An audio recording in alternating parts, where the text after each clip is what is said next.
बिस्मिल्लाहिर्रहमानिर्रहीम। अस्सलामुअलैकुम dear student, आज हम मैथमेटिक्स फर्स्ट ईयर स्टार्ट कर रहे हैं, जिसमें जो हमारा सबसे पहला चैप्टर है वो नंबर सिस्टम आता है। नंबर सिस्टम में हम सबसे पहले इसकी इंट्रोडक्शन, नंबर की इंट्रोडक्शन करेंगे कि ये किस तरह आया है। फिर रेशनल नंबर आता है, रियल नंबर, इर्रेशनल नंबर, इसकी प्रॉपर्टीज़, फिर कम्प्लेक्स नंबर्स। तो ये सारे इंशाल्लाह हम डिफरेंट लेक्चर में डिस्कस करेंगे। सबसे पहले हम number, what is number, number हम किस तरह डिफ़ाइन करेंगे, उसके बाद फिर इसकी इंट्रोडक्शन पे आते हैं। सो पहले what is number. It is a mathematical symbol और object used to count, measure and label. Number एक मैथमेटिकल सिंबल होता है या ऑब्जेक्ट जो हम काउंटिंग के लिए यूज़ करते हैं, मेजरिंग के लिए यूज़ करते हैं या लेबलिंग के लिए यूज़ करते हैं। सबसे पहले हम नंबर के इंट्रोडक्शन पे आते हैं, इसकी हिस्ट्री थोड़ा सा डिस्कस करते हैं, फिर उम्मीद है इंशाल्लाह समझ आ जाएगी। सबसे पहले जब ह्यूमन लाइफ थी तो काफ़ी सिंपल थी। In the very beginning human life was simple. Human life जो था काफ़ी सिंपल था। सो जब लोग आपस में कारोबार करते थे, एक दूसरे को कर्ज वगैरह देते थे, मवेशी वगैरह चराते थे, तो लोग ये नंबर सिस्टम उस वक़्त नहीं था सबसे पहले ज़माने में, तो लोग डिफरेंट किस्म के सिंबल यूज़ करते थे। फॉर एग्ज़ाम्पल लाइन यूज़ करते थे या उंगली के ज़रिए यूज़ करते थे कि ये एक है, ये दो है, ये तीन है, इस तरह आपस में रिप्रेजेंट करते थे। फॉर एग्ज़ाम्पल एक के लिए एक लाइन, दो के लिए दो लाइन, तीन के लिए तीन लाइन, इस तरह डिस्कस करते थे। फिर तकरीबन 5000 BC इजिप्ट ने base 10 system, number system base 10 को इंट्रोड्यूस किया। तो फिर डिफरेंट सिंबल यूज़ करते थे। फॉर एग्ज़ाम्पल 10 के लिए इस तरह का सिंबल 10 के लिए यूज़ करते थे, 10 के लिए इस तरह, 100 के लिए यूज़ करते थे इस तरह का एक सिंबल 100 के लिए। तो इस तरह डिफरेंट सिंबल यूज़ करते थे। फिर आखिरकार ultimately number system with base 10 adopt हुआ काउंटिंग के लिए। नंबर सिस्टम विद बेस 10 किस तरह, 1 2 3 4 and so on, with base 10, with base 10 ये इंट्रोड्यूस हुआ। इस सिस्टम को, ये जो नंबर सिस्टम इंट्रोड्यूस हुआ, इसको हम नेचुरल नंबर कहते हैं, नेचुरल नंबर। इस सेट को इंट्रोड्यूस किया गया, लेकिन इसमें फिर मसला ये पैदा हो रहा था कि फॉर एग्ज़ाम्पल x + 2 = 2 एक इक्वेशन है, तो नेचुरल नंबर में इस सिस्टम का सॉल्यूशन एग्जिस्ट नहीं हो रहा था। नेचुरल नंबर में इस सिस्टम का सॉल्यूशन एग्जिस्ट नहीं हो रहा था। तो फिर बाद में इसमें एक और डिजिट ऐड किया गया, ज़ीरो को ऐड किया गया, बाकी सिस्टम उसी तरह।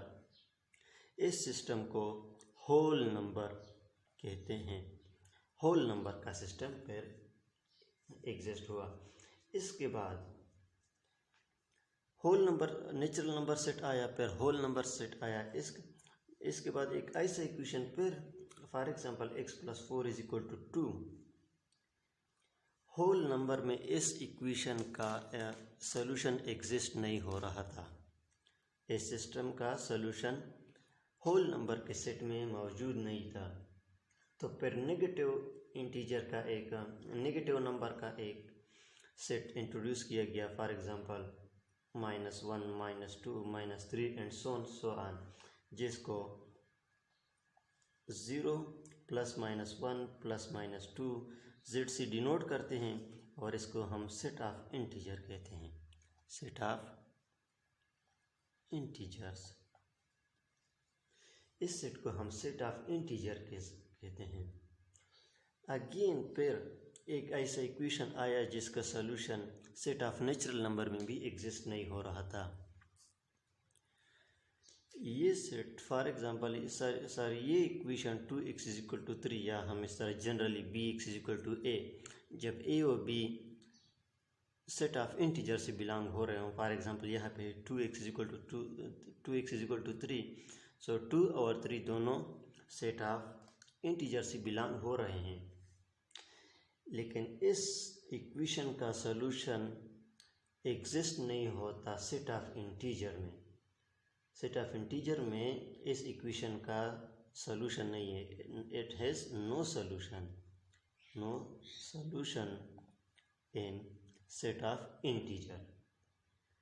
सो फिर एक सिस्टम आया, so the number of the form, तो इस तरह के फॉर्म में ए व बी के फॉर्म में एक सेट हुआ, इंट्रोड्यूस किया गया, वेयर ए व b belong to Z and b not equal to 0, ताकि ये जो डिफ़िकल्टी आ रही है इसको रिमूव किया जाए। और इस सेट को हम जनरली किस तरह लिखते हैं, इसको हम क्यू से डिनोट करते हैं, और इसको हम लिखते हैं ए व बी सच दैट ए व b belong to Z and b not equal to 0। Okay dear, और इस सेट को हम सेट ऑफ रेशनल नंबर कहते हैं, सेट ऑफ रेशनल नंबर्स कहते हैं, set of rational numbers. Set of rational introduce हुआ, लेकिन स्टिल एक ऐसा इक्वेशन फिर आया कि उस इक्वेशन का सेट ऑफ रेशनल नंबर में भी सॉल्यूशन एग्जिस्ट नहीं हो रहा था।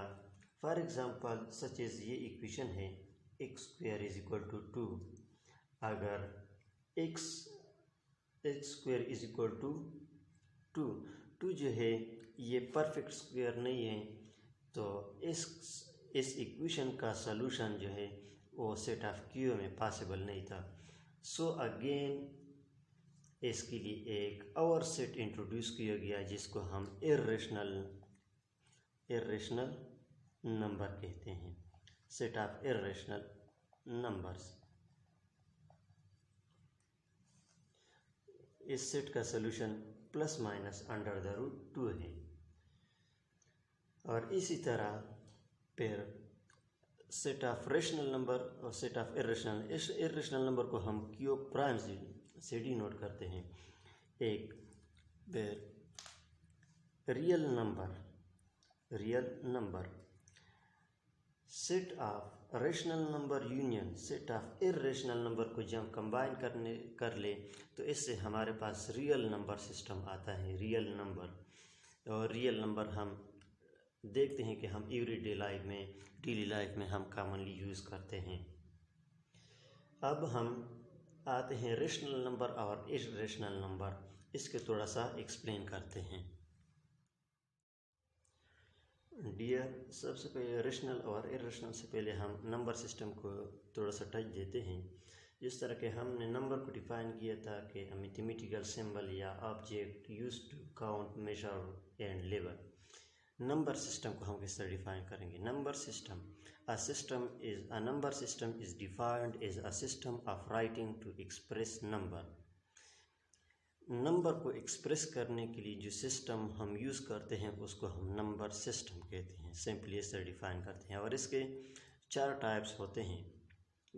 डेसिमल नंबर सिस्टम जो कि बेस 10, बाइनरी नंबर सिस्टम जो कि base 2, octal number system base 8, hexadecimal number system base 16। हम जो नंबर यूज़ कर रहे हैं आमतौर पर वो बेस 10 पे यूज़ करते हैं। बाकी हम डिस्कस यहाँ पे नहीं करते, सिर्फ आपको ये बताने के लिए यहाँ पे लिख लिया कि आपको ये पता होना चाहिए कि हम आमतौर पर नंबर सिस्टम के कितने टाइप्स पर यूज़ करते हैं। तो 4 टाइप्स हैं। Now come to the point, हम रेशनल नंबर और इर्रेशनल नंबर डिस्कस करते हैं। डियर, रेशनल नंबर हम डिफाइन करते हैं कि a number which can be written, a number which can be written in the form of P by Q, where P व Q belong to Z and Q not equal to 0। इस तरह हम rational number define करते हैं। Number which can be written in the form of P by Q where P Q belong to Z and Q not equal to 0। For example कौन से number हमारे पास rational numbers हैं? Under the root 16 हमारे पास rational number है। इस तरह 3, 7, 4, 3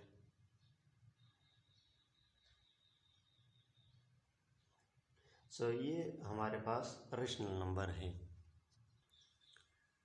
यहाँ पे हम 16 को किस तरह रेशनल नंबर में रिड्यूस करेंगे? Under the root 16। Under the root 16 किस चीज़ के बराबर है? 4 के बराबर है। और ये 4 को हम 4/1 को लिख सकते हैं। अगर डिवाइड में 1 लिख ली तो इसका मतलब वही नंबर होता है। सो 4 भी इंटीजर है, Z 1 भी इंटीजर है, तो 4, 1 दोनों इंटीजर है और नीचे जो नंबर है ये 0 के बराबर नहीं है, तो इसका मतलब ये हमने P/Q फॉर्म में लिख लिया। इर्रेशनल नंबर इसके डिफिनीशन रेशनल नंबर के अपोजिट हैं।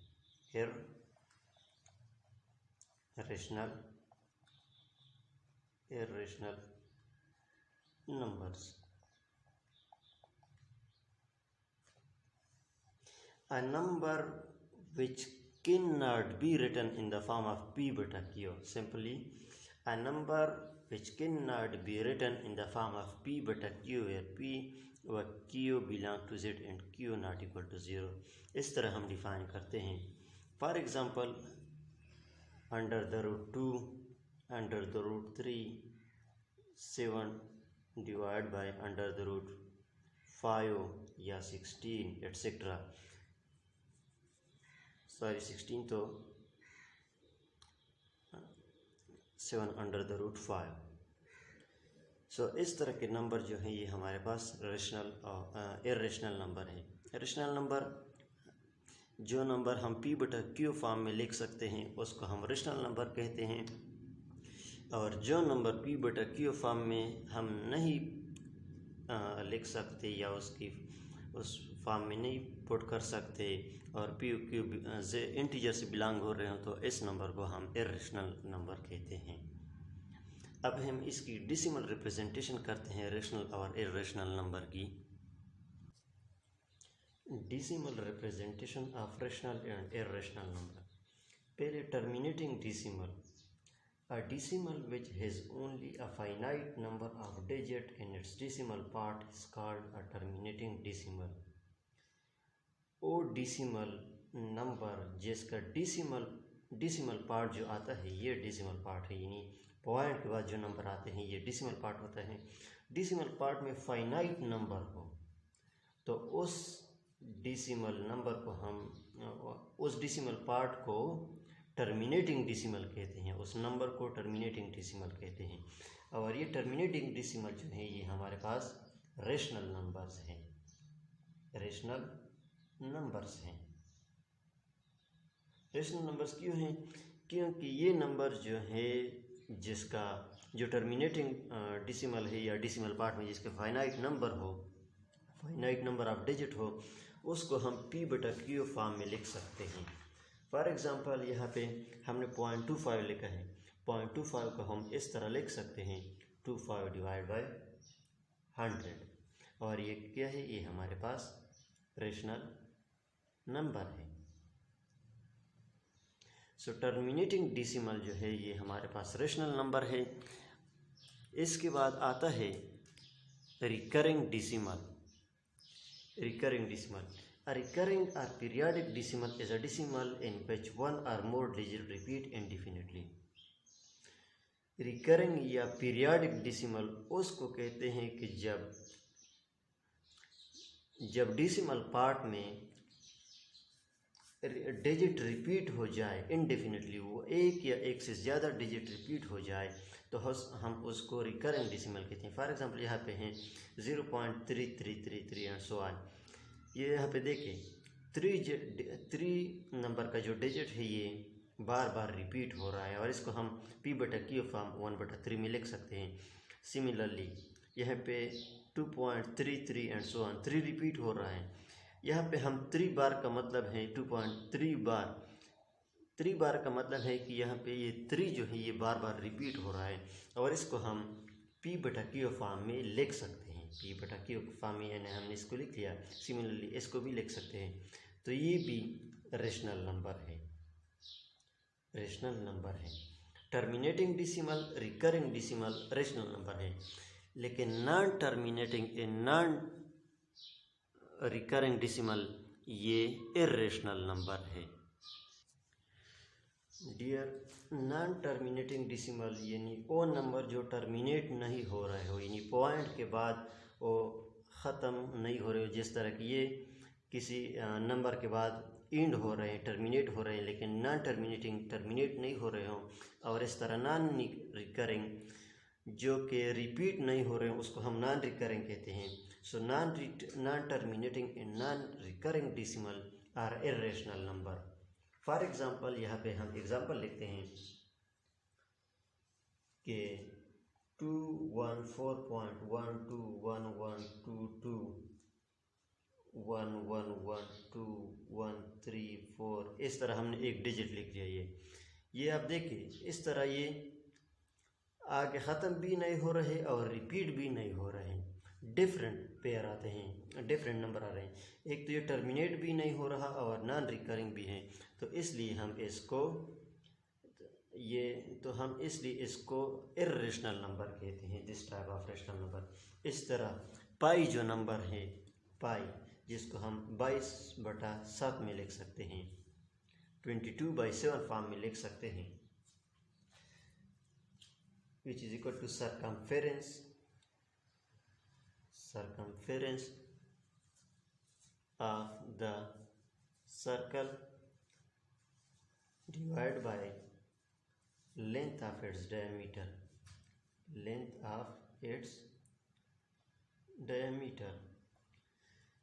ये भी 22/7 नंबर जो है ये भी इर्रेशनल नंबर है, क्योंकि ये न तो टर्मिनेट हो रहा है और न रिकरिंग डेसिमल है। फॉर एग्जांपल यहाँ पे पाई की वैल्यू है 3.14159 एंड सो ऑन, इस तरह आता है। सो ये डियर, अब हम इस पे थोड़े से एक एग्जांपल करते हैं कि रेशनल नंबर और इर्रेशनल नंबर पे। उम्मीद है आपको टर्मिनेटिंग, नॉन टर्मिनेटिंग, रिकरिंग और नॉन रिकरिंग की समझ आई होगी। अगर फिर भी कोई कन्फ्यूजन है तो आप कमेंट बॉक्स में हमें बता सकते हैं। डियर, अब ये एग्जांपल है, देखो, prove that under the root 2 is irrational number. हमने ये शो करना है कि under the root 2 irrational number है। सॉल्यूशन, सपोज हमने ये सपोजिशन की कि अगर इफ़ पॉसिबल सपोजिशन हमने की under the root 2 is rational. हमने सपोज किया कि under the root 2 is rational number. तो रेशनल नंबर की डिफिनीशन के मुताबिक हम इस नंबर को p/q फॉर्म में लिख सकते हैं, क्योंकि ये रेशनल नंबर की डिफिनीशन है कि rational number can be written in the form of p/q where p/q belong to z and q not equal to 0। So और हमने फर्दर ये भी सपोज किया कि p/q जो है ये लोएस्ट फॉर्म में है। लोएस्ट फॉर्म का मतलब कि ये मज़ीद सिंपल नहीं हो सकते, ये इसकी सिंपलेस्ट फॉर्म है। तो जब under the root 2 rational number है तो हम इसको इस तरह लिख सकते हैं, under the root 2 is equal to p/q where q not equal to 0। Squaring both side, दोनों साइड से स्क्वायर ले ले, अंडर 2 पे स्क्वायर ले ले तो 2 आ जाएगा, p² divide by q²। Cross multiplication कर ले, हमारे पास आ जाएगा p² is equal to 2q²। इसको हमने इक्वेशन नंबर 1 नाम दे दिया। इसके बाद राइट हैंड साइड पे अगर आप यहाँ देख लें तो ये 2 का मल्टीपल है, क्यू स्क्वायर 2 का मल्टीपल है। Right hand side of this equation has a factor 2, has a factor 2, सही है। तो लेफ्ट हैंड साइड पे भी सेम फैक्टर होगा। जब राइट हैंड साइड पे आपस में ये दोनों बराबर है और राइट हैंड साइड पे अगर 2 फैक्टर है तो लेफ्ट साइड पे भी मस्ट होगा। Now a prime number can be a factor of a square only if it occurs at least twice in the square. Now a prime number can be a factor of a square. Prime number जो है ये square का factor तब होगा अगर square में at least ये number twice है, 2 बार आया है। Therefore p square should be of the form, तो p square जो है ये मस्ट बी 4p स्क्वायर की फॉर्म में होगा। p स्क्वायर जो है ये 4p स्क्वायर की फॉर्म में होगा। So that equation 1 takes the form. Equation 1 हमारे पास किस तरह गया, यहाँ पे p स्क्वायर जो है यहाँ पे हमने लिख लिया 4p prime square, p prime square is equal to 2q square. Simplify कर ले, यहाँ पे आ जाएगा 2p प्राइम स्क्वायर या 2p dash square is equal to q square. इसको हमने इक्वेशन नंबर 3 नाम दे दिया। नेक्स्ट अब देखें इक्वेशन नंबर 3 के बाद in the last equation 2 is a factor on the left hand side. यहाँ पे लेफ्ट हैंड साइड पे 2 फैक्टर आ गया। Therefore q square should be of the form. तो हमारे पास q स्क्वायर जो है अगर लेफ्ट हैंड साइड पे 2 मल्टीपल है या 2 के फैक्टर है तो राइट हैंड साइड पे भी ज़रूर होगा। तो right hand side q square को हम लिख सकते हैं 4q square. So that equation 3 takes of the form. Equation 3 हम इस तरह लिख सकते हैं 2p prime square is equal to 4q prime square. Simplify कर ले, p prime square is equal to 2q prime square. इसको इक्वेशन नंबर 4 नाम हमने दे दिया। फ्रॉम इक्वेशन 1 एंड 2 जो हमने इक्वेशन 1 किया था और 2 इक्वेशन 1 और 2 जो हमारे पास आए थे उससे हम लिख सकते हैं p is equal to 2p prime और इक्वेशन 3-4 से हम लिख सकते हैं q is equal to 2q prime. Therefore p बटा q फॉर्म हम लिख सकते हैं p बटा q is equal to p 2p prime के बराबर है, q 2q प्राइम के बराबर है। ये हमने सपोज किया था कि ये लोएस्ट फॉर्म में है, p बटा q लोएस्ट फॉर्म में है यानी सिंपल फॉर्म में है। लेकिन यहाँ पे आप देख लें, यहाँ पे हमने जो हाइपोथेसिस या जो हमने सपोजिशन की थी उससे ये कंट्राडिक्ट हो रहे हैं। ये लोएस्ट फॉर्म में नहीं है, ये 2 के मल्टीपल है दोनों। तो हमने जो सपोजिशन की थी वो गलत की थी। सो हमने सपोजिशन किया की थी कि अंडर द रूट 2 हमने रेशनल नंबर लिया था। So hence under the root 2 is irrational number और हमने ये प्रूव करना था। Hence this is the required proof. Dear, अब हम यहाँ पे एक होमवर्क देते हैं, आप इस पर ट्राई कर ले। अगर कोई कन्फ्यूजन है तो फिर आप हमसे पूछ सकते हैं कमेंट बॉक्स के ज़रिए। क्वेश्चन है, एक होमवर्क क्वेश्चन है, prove that under the root 2 is an irrational number. Prove that under the root 2 is an irrational number. जिस तरह हमने अंडर द रूट 2 के लिए प्रूफ किया, सिमिलरली इस तरह प्रोसीजर आप करके अंडर द रूट 3 को इरेशनल शो कर ले। डियर स्टूडेंट, ये हमने आज के लेक्चर नंबर सिस्टम और नंबर और फिर इसकी इंट्रोडक्शन थोड़ी सी की, फिर डेसिमल रिप्रेजेंटेशन, रेशनल नंबर और इरेशनल नंबर की इस पर एक एग्जांपल भी किया। डियर स्टूडेंट, नेक्स्ट लेक्चर में हम रियल नंबर की प्रॉपर्टी डिस्कस करेंगे, रियल नंबर की। सो डियर, आप से रिक्वेस्ट है चैनल को ज़रूर सब्सक्राइब करें ताकि आने वाले नेक्स्ट लेक्चर आपसे मिस ना हो, और बेल आइकन को प्रेस करना ना भूलें ताकि नेक्स्ट न्यू लेक्चर की नोटिफिकेशन आपको टाइम पे मिल सके। Thank you. इंशाल्लाह we will meet in the next lecture.